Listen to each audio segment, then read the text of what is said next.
Marga bagi orang Batak memiliki beberapa kegunaan penting, di antaranya sebagai tanda silsilah keluarga, menentukan jodoh, mempersatukan persaudaraan, hingga menjadi modal dalam pergaulan sehari-hari.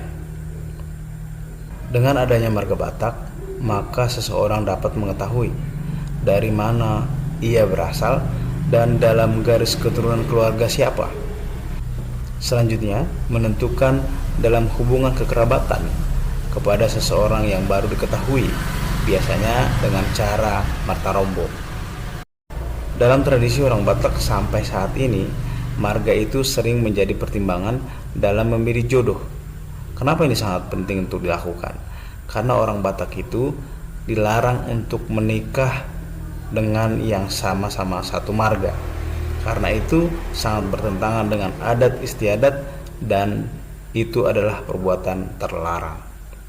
Selain sebagai garis keturunan keluarga, marga menjadi simbol persaudaraan dan kebersamaan di antara sesama anggota marga yang dapat memperkuat hubungan sosial yang ada.